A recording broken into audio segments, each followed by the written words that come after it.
Hi friends, അസ്സലാമു അലൈക്കും. Welcome to Jayan triples. ഇപ്പം നമ്മൾ ലാസ്റ്റ് ഇട്ട വീഡിയോ എന്ന് പറയുന്നത് NAC സ്റ്റോറി ആയിരുന്നു കേട്ടോ.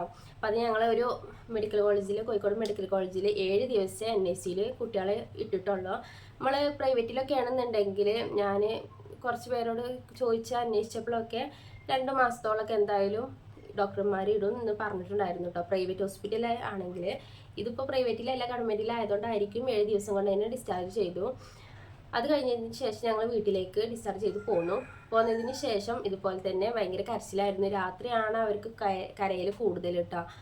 പകല് ഒരു 3 പേര് നല്ല ഉഷാറായിക്കാണ്ട് ഉറങ്ങും. അതിന് ശേഷം രാത്രിയാണ് അവർ കരയുക. അപ്പോൾ 3 പേരായതുകൊണ്ട് തന്നെ നമുക്ക് 3 പേർക്കൊപ്പം ഒരു നേരം ഫീഡ് ചെയ്യാൻ കഴിയില്ലല്ലോ, ഭയങ്കര ബുദ്ധിമുട്ടല്ലേ.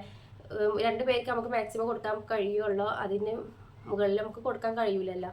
അപ്പോൾ അതുകൊണ്ട് തന്നെ കുട്ടികൾ 3 പേര് ഭയങ്കര കരച്ചിലേക്കരം. ഒരു കുട്ടിയാണ് കരയുന്നുണ്ടെന്നുണ്ടെങ്കിൽ മറ്റൊരു 2 ആളും അത് കേട്ടുകാണ്ട് കരയും കേട്ടോ.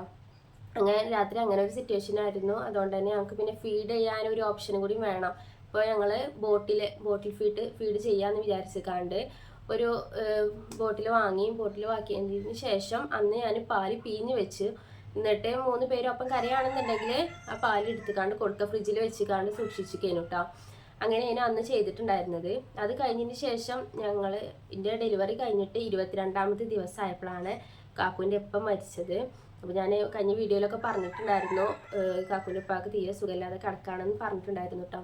അപ്പോൾ ഇപ്പം വയ്യാതിരിക്കുന്ന സമയത്ത് തന്നെയാണ് ഞാൻ ഡെലിവറി ആയിക്കാണ്ട് ഈ ഹോസ്പിറ്റലിൽ അഡ്മിറ്റും ആയത്. 22ാമത്തെ ദിവസമാണ് അങ്ങനെ ഇപ്പം മരിക്കുന്നത്.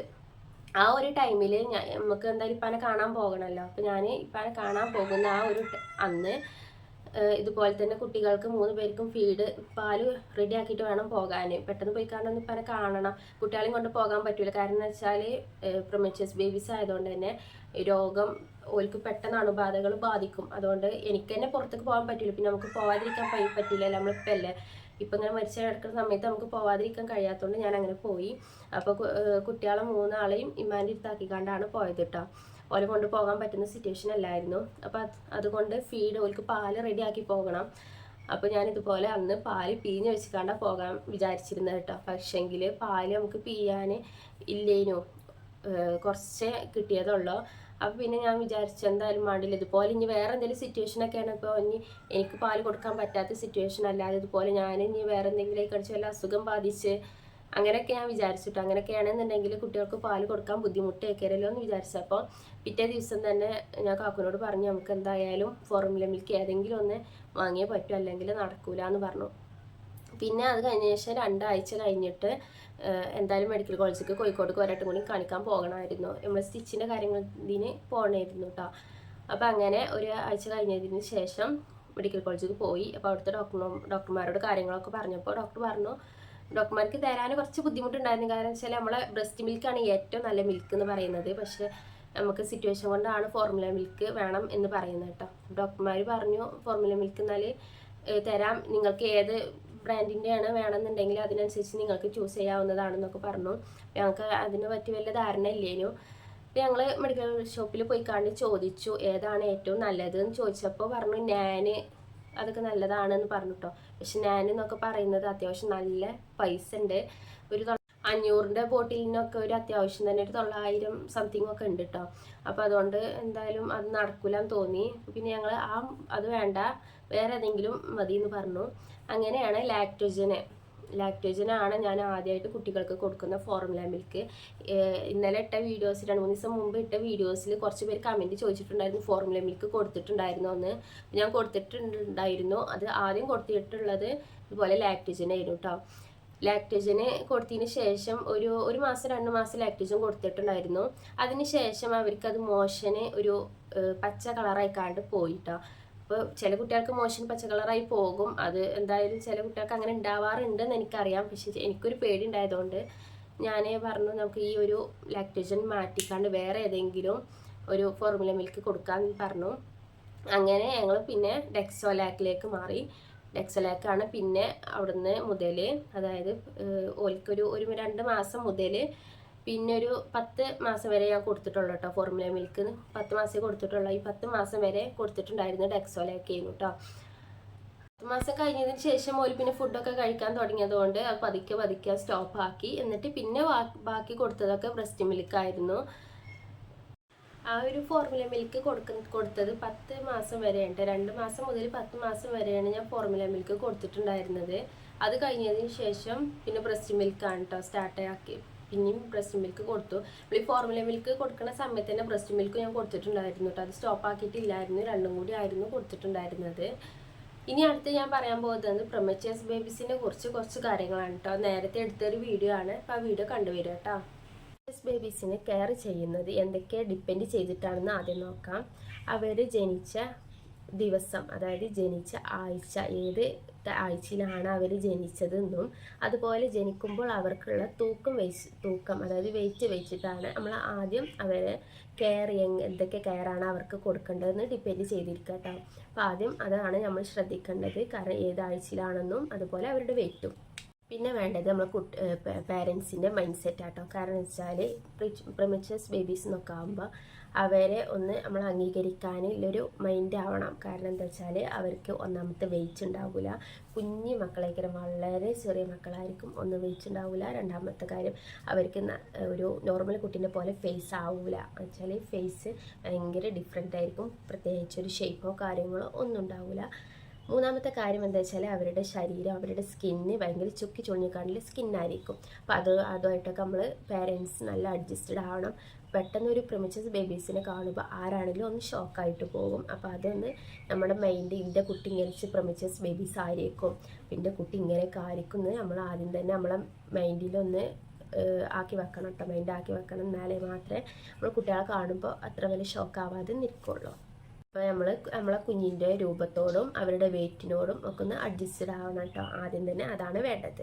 കുട്ടികളും മറ്റുള്ള കുട്ടികളെ പോലെ തന്നെ സ്മാർട്ടാകും, എല്ലാ കാര്യത്തിനും അവർ മുന്നിൽ തന്നെ നിൽക്കും കേട്ടോ. ഇനിയിപ്പോൾ പ്രിമച്ചസ് ബേബീസാണ് വിചാരിച്ചിട്ട് 8ാം മാസത്തിൽ ജനിക്കുന്ന കുട്ടികളെല്ലാത്തിനും ബാഗ് കാണുന്നൊന്നും വിചാരിക്കേണ്ട. ഒരു 2 വയസ്സ് വരെ എല്ലാ കുട്ടികളെയും സംബന്ധിച്ച് നോക്കുമ്പോൾ എല്ലാത്തിനും ബാഗൊക്കെ ആയിരിക്കും. പിന്നെ അവരും നോർമൽ കുട്ടികളുടെ പോലെ തന്നെ ആവും കേട്ടോ. അപ്പോൾ അതായിട്ടൊന്നും നിങ്ങളാരും ടെൻഷൻ അടിക്കേണ്ട ആവശ്യമില്ല. അത് ഞാൻ പറഞ്ഞ പോലെ തന്നെ കുറച്ച് കോംപ്ലിക്കേഷനും കാര്യങ്ങളൊക്കെ ഉണ്ടാകും. അപ്പോൾ അതൊക്കെ നമ്മൾ മുൻകൂട്ടി തന്നെ കണ്ടിരിക്കണം. പിന്നെ നമ്മൾ നോക്കേണ്ട കാര്യം എന്താ വെച്ചാൽ ഇൻഫെക്ഷൻ വരാതെ കുട്ടികൾക്ക് നോക്കണം. കുഞ്ഞു മക്കളാണ്, 40 ആഴ്ചയ്ക്ക് ശേഷം ജനിക്കുന്ന കുട്ടികളാണ്, പക്ഷെ നമ്മൾ 34ാമത്തെ ആഴ്ചയിലാണ് അവർ ജനിച്ചിട്ടുള്ളത്. അപ്പോൾ അവർക്ക് ഇമ്മ്യൂണിറ്റി പവറൊക്കെ വളരെ കുറവായിരിക്കും. അതുകൊണ്ട് തന്നെ അവർ ഇൻഫെക്ഷൻ വരാതെ നമ്മൾ നല്ലോണം ശ്രദ്ധിക്കണം. ആരാണ് അവർ കെയർ ചെയ്യുന്നത് വെച്ചാൽ അവരുടെ കൈയൊക്കെ നല്ല സാനിറ്റൈസറൊക്കെ ചേർത്ത് കഴുകിക്കാണ്ടൊക്കെ വൃത്തിയാക്കുക കേട്ടോ. അതുപോലെ അവർക്ക് ഇട്ട് കൊടുക്കുന്ന ഡ്രസ്സും കാര്യങ്ങളൊക്കെ നല്ലോണം ഡെറ്റോളൊക്കെ ഇട്ടുകാണ്ട് വാഷ് ചെയ്താൽ വൈറസ് ഒന്നും കിടക്കാത്ത വിധത്തിൽ അവരെ നല്ലോണം ഒന്ന് പരിചരിച്ചിക്കണം കേട്ടോ. പിന്നെ അതുപോലെ തന്നെ രോഗികളെടുത്തേക്കൊന്നും കൊണ്ടുപോകാതെ, അല്ല എന്തെങ്കിലും രോഗങ്ങളൊക്കെ എല്ലായിടത്തേക്കൊന്നും പോവാതെ, ഇവൻ നമുക്ക് ആർക്കെങ്കിലും രോഗം വരികയാണ് പോലും അവരുടെ അടുത്തേക്കൊന്നും പോകാതെ ശ്രദ്ധിക്കണം. അപ്പോൾ നമ്മൾ കൂടുതൽ അവരെ നല്ലോണം ഒന്ന് കെയർ ചെയ്ത് കൊടുക്കണം കേട്ടോ. എന്നാലും 34 ആഴ്ചകൾക്ക് മുമ്പ് ജനിക്കുന്ന കുട്ടികളാണെന്നുണ്ടെങ്കിൽ അവർക്ക് ശ്വാസം എടുക്കാൻ ഭയങ്കര ബുദ്ധിമുട്ടായിരിക്കും. പിന്നെ ഐഷുവിനും റൈനുവിനും അത്ര വലിയ പ്രശ്നങ്ങളൊന്നും ഇല്ലേനു, പക്ഷെ ഫൈസോന് ശ്വാസം എടുക്കാൻ ഭയങ്കര ബുദ്ധിമുട്ടുണ്ടായിരുന്നു. അപ്പോൾ അവന് ഓക്സിജനൊക്കെ വെച്ചിട്ടുണ്ടായിരുന്നു, ഒരു ദിവസം മാത്രം കേട്ടോ. ഒരു ദിവസം അവന് ഓക്സിജനൊക്കെ വെച്ചിട്ടുണ്ടായിരുന്നു. അപ്പോൾ അത് നമ്മൾ ശ്രദ്ധിക്കണം. അതുപോലെ അവർക്ക് ശ്വാസം എടുക്കാൻ ബുദ്ധിമുട്ടുണ്ടായത് കൊണ്ട് തന്നെ അവർക്ക് പാല് കുടിക്കാനും ഭയങ്കര ബുദ്ധിമുട്ടായിരിക്കും. കാരണം വെച്ചാൽ ശ്വാസം എടുക്കലും പാല് വലിച്ചെടുക്കാനും അവർക്ക് ബുദ്ധിമുട്ടുണ്ടാകും. അപ്പോൾ അതൊക്കെ നമ്മൾ ഓൾറെഡി നമുക്ക് മനസ്സിലാവണം കേട്ടോ. അങ്ങനെ കുട്ടികൾക്ക് ഇന്ന കാര്യങ്ങളൊക്കെ ബുദ്ധിമുട്ടൊക്കെ ഉണ്ടാകുമെന്ന്. NICയിൽ ഓക്സിജനൊക്കെ വെച്ചിട്ടുണ്ടാവും, ഓക്സിജൻ്റെ മാസ്കൊക്കെ വെച്ചിട്ടായിരുന്നു ഫൈസ് കടന്നിട്ടുണ്ടായിരുന്നത്. ഒരു ദിവസം തന്നെ കേട്ടോ അവന് കടന്നിട്ടുള്ളൂ. പിന്നെ വെച്ചാൽ അതിന് മുമ്പ് തന്നെ ഇഞ്ചക്ഷനൊക്കെ വെച്ചിട്ടുണ്ടായിരുന്നു. ഇങ്ങനെ അവരുടെ ഉള്ളിലെ ഓർഗൻസൊക്കെ പെട്ടെന്ന് വളരാനുള്ളൊരു ഇഞ്ചക്ഷന് വെച്ച് ഓൾറെഡി എടുത്തിട്ടുണ്ടായിരുന്നു. അപ്പോൾ അതുകൊണ്ട് കൂടുതൽ ബുദ്ധിമുട്ടൊന്നും അവർക്കില്ലായിരുന്നു. പിന്നെയുള്ള അടുത്ത കാര്യം അവരുടെ ഫീഡിങ്, അതായത് പാല് കൊടുക്കുന്നത് എങ്ങനെയെന്നാട്ടോ പറയാൻ പോകുന്നത്. നമ്മൾ കുട്ടികൾക്ക് നോർമൽ കുട്ടികളാണെന്നുണ്ടെങ്കിലും പ്രീടൈം ബേബീസ് ആണെങ്കിലും 2 മണിക്കൂർ വെച്ചിട്ട് അവർക്ക് പാല് കൊടുക്കണം. ചെറിയ കുട്ടികൾക്കൊക്കെ 10 ml. അപ്പോൾ ഫൈസോന് 10 ml ആയിരുന്നു, പക്ഷേ ഐഷുവിനും റെയിനുവിനും അവരിൻ്റെക്കാളും കുറച്ചും കൂടി തൂക്കം കുറവായതുകൊണ്ട് 8 ml ഒക്കെ ആയിട്ട് അവന് കൊടുത്തിട്ടുള്ളത്. പിന്നെ ഓരോ വെയിറ്റ് കൂടുന്നതിനനുസരിച്ച് നമ്മൾ പാലിൻ്റെ ക്വാണ്ടിറ്റിയും ഡോക്ടേഴ്സ് കൂട്ടിത്തരും. പാലില്ലാത്തവരാണെന്നുണ്ടെങ്കിൽ ഏത് തരം ഫോർമുല മിൽക്കാണ് വേണ്ടതെന്ന് വെച്ചാൽ ഡോക്ടറോട് ചോദിച്ച് അപ്പോൾ ഡോക്ടർ പറയട്ടെ ഏതാണ് നമുക്ക് നല്ല പ്രീടേം ബേബീസിന് വേറെ ഫോർമുല മിൽക്ക് ഉണ്ട്, സാധാ ഫോർമുല മിൽക്കല്ല. അപ്പോൾ അതുകൊണ്ട് തന്നെ ഡോക്ടേഴ്സിനോട് ചോദിച്ച് നോക്കുക. അപ്പോൾ നമുക്ക് ഏത് ഫോർമുല മിൽക്കാണ് വേണ്ടതെന്ന് വെച്ചാൽ അവർ പറഞ്ഞു തരും കേട്ടോ. പിന്നെ നമ്മൾ കൂടുതൽ ടെൻഷൻ അടിച്ചാതിരിക്കുക. ടെൻഷൻ അടിച്ചാൽ നമുക്ക് ഓൾറെഡി പാലുണ്ടാവില്ല, പിന്നെ ടെൻഷൻ അടിച്ചാൽ കുറച്ചും കൂടി ഇല്ല പാൽ കൂടി കൊണ്ട് പറ്റി പോകും കേട്ടോ. അപ്പോൾ ടെൻഷൻ അടിക്കാതെ മൈൻഡ് ഭയങ്കര ക്ലിയർ ആയിക്കാണ്ടിരിക്കുക. ഐസുവിന് ശ്വാസം എടുക്കാൻ ബുദ്ധിമുട്ടായത് കൊണ്ട് തന്നെ അവന് ഇങ്ങനെ ഒരു പൈപ്പ് വായിക്കൂടി ഇട്ടതിൻ്റെ ശേഷം ഒരു സിറിഞ്ച് വെച്ചിട്ടായിരുന്നു കേട്ടോ അവന് ഫസ്റ്റൊക്കെ ഫീഡ് കൊടുത്തിട്ടുള്ളത്. പിന്നെ ഒരു പാലട പറഞ്ഞൊരു പാത്രം ഉണ്ടാകും. അപ്പോൾ അതിൻ്റെ ഫോട്ടോ ഞാൻ ഇവിടെ കൊടുക്കാം കേട്ടോ, സൈഡിൽ കൊടുക്കാം. അപ്പം ഈ ഒരു പാത്രം വെച്ചിട്ടായിരുന്നു അവർക്ക് 3 പേർക്കും പാൽ കൊടുത്തിട്ടുണ്ടായിരുന്നത്. പിന്നെയാണ് അവർക്ക് പാൽ കുപ്പി എന്നുള്ളൊരു ഓപ്ഷൻ വന്നത് കേട്ടോ. അപ്പോൾ ആദ്യം നമ്മൾ കുട്ടികൾക്ക് സെറ്റ് ചെയ്യാൻ അവർക്ക് അറിയാത്തത് കാരണം അവർക്ക് ഈ പാത്രം വെച്ചിട്ടായിരുന്നു കൊടുത്തിട്ടുണ്ടായിരുന്നത്. അടുത്തത് എന്താ വെച്ചാൽ ടെമ്പറേച്ചർ. അവരുടെ ശരീരത്തും ഫുൾ ടൈമും ചെറിയ കുട്ടികളല്ല, അപ്പോൾ ഫുൾ ടൈം അവരുടെ ശരീരം ഭയങ്കര തണുപ്പായിരിക്കും. അപ്പോൾ നമ്മൾ മാക്സിമം അവർക്ക് ചൂട് കൊടുക്കണം, എന്നാൽ മാത്രമേ അവർക്ക് വെയിറ്റൊക്കെ ഒന്ന് കൂടുള്ളൂ. അപ്പോൾ നമ്മൾ നല്ല ടർക്കിയിലൊക്കെ കഴിക്കണം, നല്ല പൊതിഞ്ഞ് കവർ ചെയ്യണം. അപ്പോൾ ഞാൻ അതിൻ്റെ ഫോട്ടോസ് ഞാൻ കുട്ടികളെ എങ്ങനെ കവർ ചെയ്തിൻ്റെ എന്നൊക്കെ ഫോട്ടോസൊക്കെ ഇതിൻ്റെ സൈഡിൽ കൊടുക്കാം. അതുപോലെ അവർക്ക് NICയിൽ ഒരു കുപ്പായം ഉണ്ടായിരുന്നു കേട്ടോ, നമ്മൾ ഈ നൂലിൻ്റെ ഒരു കുപ്പായം ഉണ്ടായിരുന്നു. അപ്പോൾ അതിൻ്റെ ഫോട്ടോസും കൊടുക്കാം കേട്ടോ. പിന്നെ അവരെ കുളിപ്പിക്കണ കാര്യം കേട്ടോ. അപ്പോൾ ഇവരെ ഞാൻ 60-ന് ശേഷമാണ് കുളിപ്പിച്ചിട്ടുണ്ടായിരുന്നത്. അപ്പോൾ ഡോക്ടർ ആദ്യം തന്നെ പറഞ്ഞു 3 കിലോ, അതായത് 3 കിലോ ആകുന്നത് വരെ അവരെ വെള്ളമൊന്നും തട്ടിപ്പിക്കണ്ട. അപ്പോൾ ഈ മോശം പോകുകയാണെന്നുണ്ടെങ്കിലും വെള്ളം കൊണ്ട് കഴുകണ്ട എന്ന് പറഞ്ഞിട്ടുണ്ടായിരുന്നു കേട്ടോ. അപ്പോൾ അതിനായിട്ടൊരു വെള്ളം പോലുള്ളൊരു ടിഷ്യൂ ഉണ്ടല്ലോ, അതുകൊണ്ട് ഉപയോഗിച്ചിരുന്നത്. നമ്മളെ കുട്ടികളായിട്ട് നല്ലൊരു ബോണ്ടിങ് വേണം കേട്ടോ. നമ്മളെ കുട്ടികളാണ്, അവർക്ക് എന്തൊക്കെ കെയറാണ് കൊടുക്കണമെന്ന് നമ്മളാണ് കൂടുതൽ സെർച്ച് ചെയ്ത് നോക്കേണ്ടത്. അപ്പോൾ നല്ലൊരു ബോണ്ടിങ്ങിന് വേണ്ടി നമ്മൾ ഇപ്പോൾ നമ്മളെ ഈ നാട്ടിലൊന്നും ഉണ്ടാവില്ല, ഗംഗാരു കെയർ പറഞ്ഞൊരു കെയർ ഉണ്ട് കേട്ടോ. അപ്പോൾ നമ്മൾ കുട്ടികൾ കൂടുതൽ ചൂടൊക്കെ കൊടുത്തുകാണ്ട് നെഞ്ചോട് ചേർത്ത് അവരുടെ സ്കിന്നുമായിട്ട് നമ്മളെ സ്കിന്നും അവരുടെ സ്കിന്നും കൂടിയും ചേർത്തിട്ട് നല്ലൊരു ബോണ്ടിങ് എടുക്കണം കേട്ടോ. അങ്ങനെ വേണം അവരെ ഉറക്കാൻ, സ്ലീപ്പ് ചെയ്യാൻ, അങ്ങനെ വേണം കേട്ടോ. അപ്പോൾ ഞാൻ കുറച്ചൊക്കെ ഡോക്ടേഴ്സിനെ വിളിച്ച് പറഞ്ഞു തന്നിന് എങ്ങനെ വേണം എന്നൊക്കെ. അപ്പോൾ അങ്ങനെ ആ ഒരു രീതിയിലാണ് ഞാൻ അവരെ ഫസ്റ്റൊക്കെ ഉറക്കിയിട്ടുണ്ടായിരുന്നത്. പിന്നെ ഒരു 40 കഴിഞ്ഞതിന് ശേഷം അവരെ തൊട്ടിയിൽ ഇട്ട് ഉറക്കൽ തുടങ്ങിയിട്ടായിരുന്നു. അപ്പോൾ കുറച്ച് എടുത്തപ്പോൾ തന്നെ ഫൈസ് എണീറ്റ് കേട്ടോ. അപ്പോൾ അവനെയും കൊണ്ട് ഇങ്ങനെ ഇരിക്കുകയാണ് ഇവിടെ റൂമിൽ. അപ്പോൾ അതായിട്ട് പെട്ടെന്ന് റൂമിലേക്ക് മാറിയത്. പിന്നെ പ്രമച്ചർ ബേബീസ് ആവുമ്പോൾ സ്കിന്ന് ഭയങ്കര ഒരു വൈറ്റൊക്കെ അയക്കാണ്ട് അവരുടെ സ്കിന്നിലുണ്ടാകും. അപ്പോൾ അതിന് നമ്മൾ ലോഷൻ തേക്കേണ്ട ആവശ്യമൊന്നുമില്ല, പെട്ടെന്ന് തന്നെ അത് കൊഴിഞ്ഞു പോകും കേട്ടോ. ഇവർക്ക് 40 ആയപ്പോൾ തന്നെ അത് കൊഴിഞ്ഞു പോയിട്ടുണ്ടായിരുന്നു. അപ്പോൾ അതിന് നമ്മൾ പ്രത്യേകിച്ച് ലോഷനും കാര്യങ്ങളൊന്നും തേക്കേണ്ട ആവശ്യമില്ല. നിങ്ങൾക്ക് തേക്കണം എന്നുണ്ടെങ്കിൽ ഡോക്ടേഴ്സിനോട് ചോദിച്ചിട്ട് അവരുടെ ഒരു അഭിപ്രായം കൂടി അറിഞ്ഞതിന് ശേഷം മാത്രം ലോഷനൊക്കെ തേക്കുക കേട്ടോ. പിന്നെ പറയേണ്ടത് എന്താ വെച്ചാൽ അവരുടെ യൂറിന് നല്ലൊരു നോർമൽ കുട്ടിയാണെന്നുണ്ടെങ്കിൽ 6-8 പ്രാവശ്യം വരെ ഒരു കുട്ടി യൂറിൻ പോകും. അപ്പോൾ അതൊക്കെ നിങ്ങൾ ഒന്ന് ടെസ്റ്റ് ചെയ്യണം. നമ്മൾ എത്രത്തോളമാണ് ഫീഡ് കൊടുക്കണം, പാല് കൊടുക്കണം എന്ന് വെച്ചാൽ അതിനനുസരിച്ച് അവർക്ക് യൂറിൻ പോയിരിക്കണം. 6-8 എങ്കിലും ഒരു ദിവസം പോയിരിക്കണം. അപ്പോൾ അതൊക്കെ നല്ലോണം നിങ്ങൾ നോക്കണം കേട്ടോ. നിങ്ങൾക്ക് ഇനിയും കൂടുതൽ പ്രിമച്ചേഴ്സ് ബേബീസിനെ കുറിച്ച് അറിയണമെന്നുണ്ടെങ്കിൽ കമൻറ്റ് ബോക്സിൽ ചോദിക്കട്ടെ, അപ്പോൾ ഞാൻ മറുപടി തരണ്ട്. ഇന്നത്തെ വീഡിയോ എത്ര ഉള്ള എല്ലാവർക്കും ഇഷ്ടമായെന്ന് വിചാരിക്കുന്നു. എല്ലാവർക്കും ഉപകാരപ്രദമാകുന്ന ഒരു വീഡിയോ ആയിട്ടാണ് ഞാൻ ഇന്ന് വന്നിട്ടുണ്ടായിരുന്നത്. അപ്പോൾ എല്ലാവർക്കും ഉപകാരപ്രദമായി എന്നുണ്ടെങ്കിൽ എല്ലാവരും ലൈക്ക് ചെയ്ത് സപ്പോർട്ട് ചെയ്യുക. പിന്നെ നിങ്ങളായിട്ട് പറയാനുള്ള ഒരു കാരണം, വേറെ കുട്ടികളായിട്ട് ഒരിക്കലും കമ്പയർ ചെയ്തിട്ട്, കാരണം നമ്മളെ കുട്ടികളെ പ്രിമച്ചേഴ്സ് ബേബീസാണ്. മറ്റുള്ള കുട്ടികളെ പോലെ അവർക്ക് ആകുന്നതേ ഉള്ളൂ 2 വയസ്സ് വരെ. അവർ മറ്റുള്ള കുട്ടികളായിട്ട് നമ്മൾ ഒരിക്കലും കമ്പയർ ചെയ്യാതെ നിൽക്കരുത്.